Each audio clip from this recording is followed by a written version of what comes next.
চট্টগ্রাম বিশ্ববিদ্যালয়ে এক ক্যান্টিনে সংস্কারের নামে অর্থ লোপাটের অভিযোগ উঠেছে। বিশ্ববিদ্যালয়ের আলাওল ও এএফএম রহমান হলের মাঝে ছোট্ট একটি ক্যাফেটেরিয়ার সংস্কারের বরাদ্দ করা হয়েছে প্রায় 13,53,000 টাকা, কিন্তু কার্যাদেশের উল্লেখ্য থাকা উন্নত মানের উপকরণ ও বাস্তবে ব্যবহৃত সামগ্রীর মধ্যে আকাশ পাতাল গরমিলের অভিযোগ উঠেছে। এছাড়াও নির্ধারিত সময় পেরিয়ে গেলেও সংস্কারের কাজ শেষ না হওয়ায় এতে ভোগান্তিতে পড়েছেন দুই হলের শত শত শিক্ষার্থী। কার্যাদেশ অনুযায়ী ছাদের সংস্কারের 2 টন রডের বরাদ্দ থাকলেও ঠিকাদারের ভাষ্যমতে রড ব্যবহার করা হয়েছে বরাদ্দের অর্ধেকেরও কম। ক্যাফেটেরিয়ার 4টি কক্ষের 3টি টাইলস বসানোর জন্য দেওয়া হয়েছে প্রায় 2045 বর্গফুটের হিসাব, অথচ পুরো ভবনের ছাদই মাত্র 1200 বর্গফুট। এছাড়াও ছাদের কাজ শেষ হওয়ার আগেই দেয়ালে চুইয়ে পানি পড়ার পাশাপাশি সংস্কারের পরেও ভবনের সানসেটে দেখা মিলেছে আগাছার।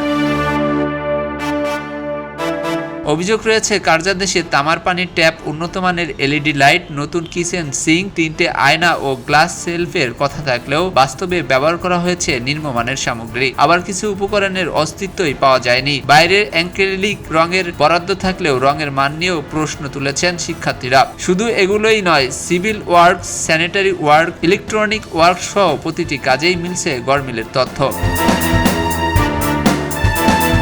এদিকে ক্যাফেটেরিয়ার সংস্কার বরাদ্দর অর্থ যথাযথ খরচ না হয় ক্ষোভ প্রকাশ করেছে আলাওল ও এফ রহমান হলের সংসদের নির্বাচিত জিএস তামিম চৌধুরী ও নুর নবী হাসান।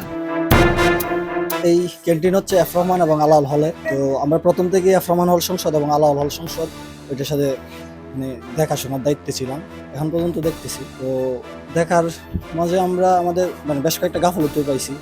এই ফ্যানগুলা, তারপর হচ্ছে গিয়ে ট্যাব, তারপর হচ্ছে দরজা, ওই যে জিনিসগুলোর মধ্যে গ্যাপ আছে আর কি। ওভারঅল সব কাজ পছন্দ হয় নাই, কিছু কিছু কাজ ঠিক আছে, কিছু কিছু কাজ ঠিক নেই।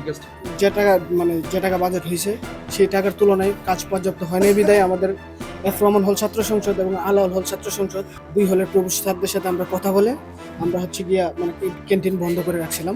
যে ঠিকাদার উনি আসার পর আমাদেরকে হচ্ছে গিয়ে হল সংসদ এবং প্রশাসনকে উনি যে পরিমাণ কাজ করছে এই কাজটুকু বুঝায় যে এই ক্যান্টিনে কাজের গুণগত মানের ত্রুটি ছিল।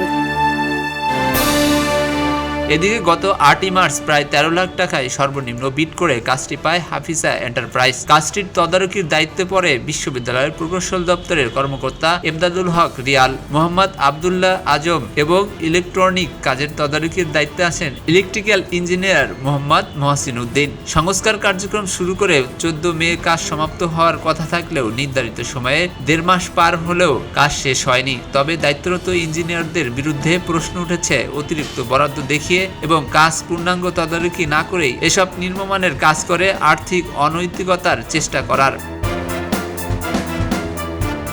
এ বিষয়ে ঠিকাদার হাফিজা এন্টারপ্রাইজের স্বত্বাধিকারী মোহাম্মদ রিয়াদ কাজ বিলম্বের জন্য নিজের অসুস্থতাকে দায়ী করেছেন। এ সময়ে নিম্নমানের কিছু কাজের কথাও স্বীকার করে তিনি দাবি করেন প্রকৌশল দপ্তরের প্রাক্কলনের সঙ্গে তার সম্পৃক্ত নাই এবং বিল পাওয়ার আগেই প্রকৌশলীদের কাছে কাজ বুঝিয়ে দিতে হবে বলেও তিনি জানান। উনি যে তদারকি করছে উনি যারা আমি যে কাজগুলো করতে, যে কাজগুলো আমি করছি যেগুলো এস্টিমেটের বাইরে থাকবে সেগুলো উনি রিভাইজ করে, যেগুলো আমার এস্টিমেটেড ছিল কিন্তু আমি করি নাই ওগুলো মাইনাস করে আমি যেগুলো কাজ করছি সেগুলো অ্যাড করবে। বরাবর এস্টিমেট অনুসারে তো কাজটা হয় নাই। তো যেটা যেটা প্রয়োজন ছিল, ছাত্রদের যেটা চাহিদা ছিল বা টিচারদের যেটা চাহিদা ছিল, ইঞ্জিনিয়ার যেটা চাহিদা ছিল, কাজের ক্ষেত্রে যেটা প্রয়োজন ছিল সেটা যেটা আমাকে করাইছে। এখন যেটা করতে ওইটা উনি অ্যাড করবো, আর যেটা যেমন মনে করেন রড বাড়তি ছিল ওইটা মাইনাস হবে, টায়ারে কিছু মেজারমেন্টে বাড়তি আছে এটা মাইনাস হবে, তারপরে মনে করেন কিছু কিছু জিনিস অ্যাড হবে, এরকম আর কি বিষয়টা। এদিকে নতুন দায়িত্ব নেওয়া আলাওল হলের প্রভোস্ট জানিয়েছেন অনিয়মের প্রমাণ মিললে অর্থসারের নথিতে স্বাক্ষর করবেন না তিনি। অন্যদিকে বিশ্ববিদ্যালয়ের উপাচার্য এই বিষয়ে তদন্তের অনিয়ম প্রমাণিত হলে দায়ীদের বিরুদ্ধে কঠোর ব্যবস্থা নেওয়া হবে বলেও জানান। দুর্নীতির বিষয়ে আমাদের জিরো টলারেন্স, আমরা এটা খতিয়ে দেখব। আমি যদি ওই ধরনের দুর্নীতি হয়েছে প্রমাণ পাই, বিশ্ববিদ্যালয়ে প্রচলিত নিয়ম অনুযায়ী সর্বোচ্চ শাস্তি আমরা নিশ্চিত করব। কোনো অবস্থাতে অপচয়, দুর্নীতি এবং বিশ্ববিদ্যালয়ের সম্পদ নষ্ট করা এটা আমি করতে দিব না। সব মিলিয়ে ক্যাফেটেরিয়ার অনিয়ম তদন্তের প্রকৃত চিত্র উঠে আসার পাশাপাশি অভিযোগ প্রমাণিত হলে বিশ্ববিদ্যালয় প্রশাসন দায়ীদের বিরুদ্ধে দৃশ্যমান ব্যবস্থা নেবে এমন প্রত্যাশা করছেন শিক্ষার্থীরা।